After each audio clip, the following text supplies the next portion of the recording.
ముద్రగడ పద్మనాభం గురించి ఇప్పుడు రెండు తెలుగు రాష్ట్రాలు మాట్లాడుకుంటూ ఉన్నాయి కదా. ఏపీ రాజకీయాల్లో అయితే ముద్రగడ ప్రభావం మీద చర్చ జరుగుతున్న సమయం కదా ఇది. అసలు ముద్రగడ రాజకీయ ప్రభావం ఏంటో, ఆయన అంత ధిక్కార స్వభావంతో అధికారంలో ఉన్న వాళ్లతో నిరంతరం ఘర్షణకు దిగే నైజంతో ఎందుకున్నారో మనం ఎప్పుడన్నా ఆలోచించామా, అర్థం చేసుకున్నామా? అసలు ముద్రగడ రాజకీయం మనకి ఎంతవరకు అర్థమైంది? అసలు ఆయన రాజకీయ జర్నీని చూస్తే, ప్రయాణాన్ని చూస్తే ఏం తెలుస్తుంది? సామాజిక వర్గం అంటే సినిమా రంగంలోనో రాజకీయంలోనో కొందరికి నిచ్చెన మెట్లుగా మాత్రమే ఉపయోగపడుతోంది అనే అభిప్రాయం బలపడుతున్న టైంలో ముద్రగడ ప్రభావం ఒక దివిటీలాగా, ఒక కాగడాలాగా కనబడుతుంది.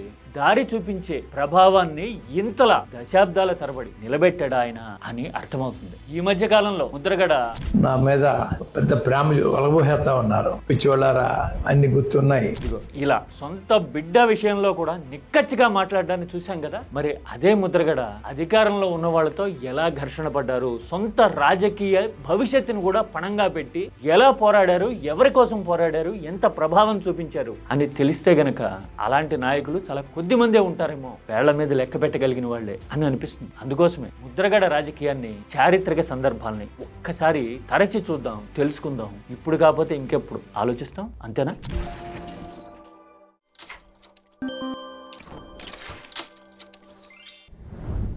ముద్రగడ రాజకీయం అంటే ఈ తరానికి ఏం తెలుసు?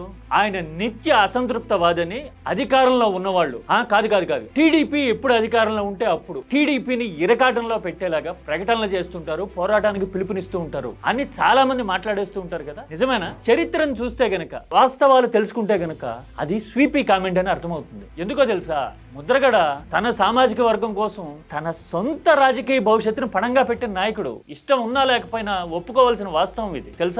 ఒక్కసారి క్రానికల్స్ తిరిగేద్దాం రండి. ముద్రగడ రాజకీయం కన్నా ముందు ఆయన తండ్రి వీర రాఘవరావు రాజకీయాన్ని ఒక్కసారి అర్థం చేసుకోవాలి. ఉమ్మడి తూర్పుగోదావరి జిల్లాలో పత్తిపాడు అనే నియోజకవర్గం నుంచి వీర రాఘవరావు 2 సార్లు ఇండిపెండెంట్ గా గెలిచారు. 62లోను 67లోను. అంటే పార్టీ జెండా అవసరం లేదు ఆయనకి, జనమే తన ఎజెండాని నిరూపించిన నాయకుడు ఆయన. అలాంటి నాయకుడికి తనయుడిగా ముద్రగడ 1977లో, అంటే సీనియర్లం అని చెప్పుకునే వాళ్ళకి అంటే ఒక రవ్వ ముందే ఆయన రాజకీయ రంగ ప్రవేశం చేశాడు. జనతా పార్టీ తరఫున తొలిసారి గెలిచాడు. ఆ తర్వాత ఎన్టీఆర్ టీడీపీని స్థాపించిన తర్వాత టీడీపీలో చేరి వరుసగా 2 సార్లు గెలవడమే కాదు, ఎక్సైజ్ లాంటి కీలక శాఖలకి ఆయన మంత్రిగా కూడా పనిచేశారు. చేతికి అధికారం వచ్చింది. ఆయన ఉన్న పార్టీ అధికారంలో ఉంటే ఆయన ఎలా పనిచేశారు, ఎలా ఆలోచించారు అని చెప్పడానికి ఒక రికార్డును మెన్షన్ చేసి తీరాలి. అప్పట్లో మిడ్ 80s లో రాష్ట్రంలో గుడిసెలు లేని నియోజకవర్గం పత్తిపాడు, ముద్రగడ ప్రాతినిధ్యం వహిస్తున్న నియోజకవర్గం అని చాలా మంది మాట్లాడేవారు, తెలుసా? అంటే తన నియోజకవర్గంలో తన సామాజిక వర్గానికే కాదు, బీసీలు, దళితులు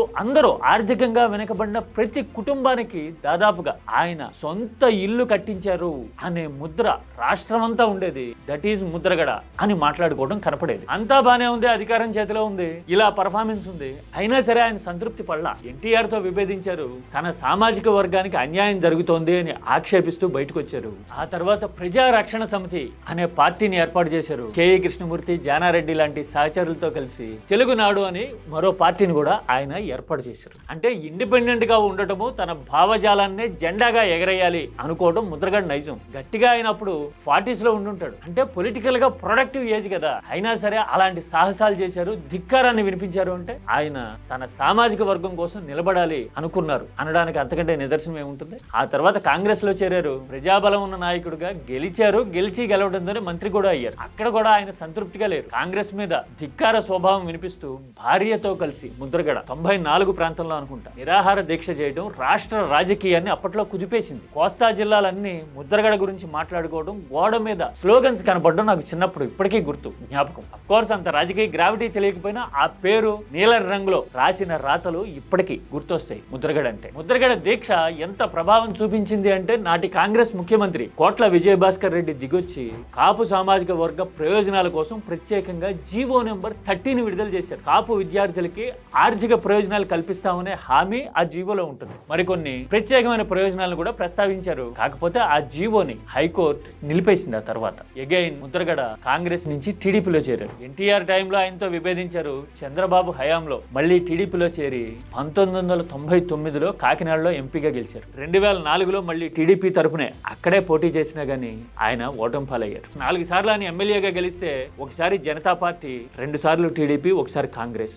నడిమధ్యలో సొంతంగా పార్టీని స్థాపించి ఐడియాలజీని వ్యాప్తి చేయడానికి కూడా ఆయన తన వంతు ప్రయత్నం చేశారు. ఎంపీగా టీడీపీ తరఫున మరోసారి గెలిచారు. ఆ తర్వాత 2009లో చిరంజీవి ప్రజారాజ్యం పార్టీ పెట్టినప్పుడు ఆయన మద్దతు ప్రకటించారు, క్రియాశీలకంగా మాట్లాడడం కనపడుతుంది. ఆ తర్వాత 2014 రాష్ట్ర విభజన జరిగాక కాపు సామాజిక వర్గానికి న్యాయం చేయండి అంటూ అనేక సందర్భాల్లో ఆయన గొంతెత్తటం రాష్ట్రం మొత్తానికి వినపడింది. కొన్ని పరిణామాలు అయితే రాజకీయాన్ని కదిపి కుదిపేసినాయి కదా. ఆయన జగన్ కోసమే మాట్లాడుతున్నారు, జగన్ తరపున రాజకీయం చేస్తున్నారు అని అప్పటి అధికార పక్షం ఆరోపిస్తే, ఆక్షేపిస్తే అవును జగన్ కోసమే నిలబడతా అంటూ జగన్ పార్టీలో కూడా చేరడం, ఓ టైంలో సవాల్ చేసి కావాలంటే తనని పద్మనాభ రెడ్డి అని పిలుచుకోండి అని చెప్పడం చాలా మందికి గుర్తుంది కదా. ఏం చేసినా, ఎలాంటి ధిక్కారం వినిపించినా అధికారంలో ఉన్న వాళ్ళ మీద తన సొంత ప్రయోజనాలు వదులుకొని మరీ పోరాడినా గానీ ముద్రగడ ఎప్పుడు మాట్లాడింది, ఆలోచించింది తన రాజకీయ జీవితంలో ఎర్లీ 30s నుంచి కూడా ఈ 40 ఏళ్ల పాటు తన సామాజిక వర్గ ప్రయోజనాలు, హక్కుల గురించే కదా. ఎందుకని అసలు కాపు రిజర్వేషన్లైనా హక్కులైనా అంత ప్రభావవంతమైన ఎజెండా ఎందుకని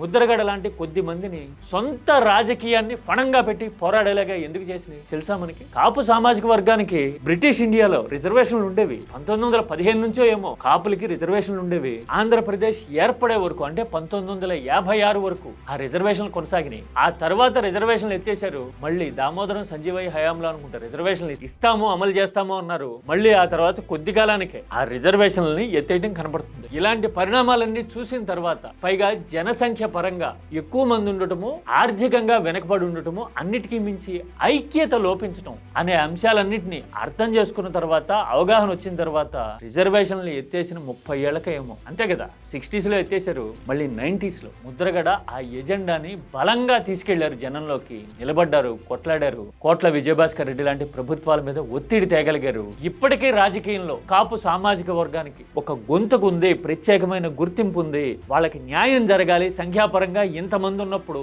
మరి అంత భాగం అధికారంలో గాని ప్రయోజనాల్లో గాని ఎందుకు దక్కటంలా అనే ఆర్గ్యుమెంట్ బలంగా నిలబడింది అంటే దానికి మూల స్తంభంగా నిలబడిన అతి కొద్ది మందిలో ముద్రగడది ముందు వరుస. అవునా కదా? రాజకీయంగా నచ్చచ్చు, విభేదించవచ్చు, కానీ ప్రభావాన్ని మాత్రం కాదనలేం కదా. రిజర్వేషన్ల విషయంలో స్పష్టత లేని టైమ్స్ నడుస్తా ఉన్నాయి. పైగా ప్రత్యేకంగా పథకాలు తీసుకొస్తాము, విదేశీ విద్యకు అండగా నిలబడతాము, నేస్తం అవుతాము అని కొన్ని ప్రభుత్వాలు చెప్పటము, అలాంటి విధానాల్ని మరికొన్ని ప్రభుత్వాలు తిరగేయటం, పక్కనేయటం కనపడుతూ ఉన్న టైంలో ముద్రగడ ఆలోచనని తట్టి లేపారు. నిద్ర లేవండి అని సామాజిక వర్గాన్ని హక్కుల వైపు చూసేలాగా చేయగలిగిన దిక్సూచి అని అనడంలో రాజకీయం ఎంత మాత్రం లేదేమో అని అనిపిస్తుంది న్యూట్రల్ గా ఆలోచించే వాళ్ళకి. అవునా కదా? ముద్రగడ ప్రభావాన్ని ఆయన తన విధానం కోసం, నినాదం కోసం, సొంత రాజకీయ ప్రయోజనాలను వదులుకున్న తీరుని చూస్తే మీకైతే ఏమర్థమైంది? కామెంట్ నిష్పాక్షికంగా చేయండి, నిజాలు మాట్లాడడానికి ట్రై చేయండి. ఇలాంటి సమయంలో కూడా ఆయనకి అంతిమ వీడ్కోలు పలుకుతున్న టైంలో కూడా రాజకీయ ఆరోపణలు చేయడం కరెక్ట్ కాదేమో కాస్త ఆలోచించండి.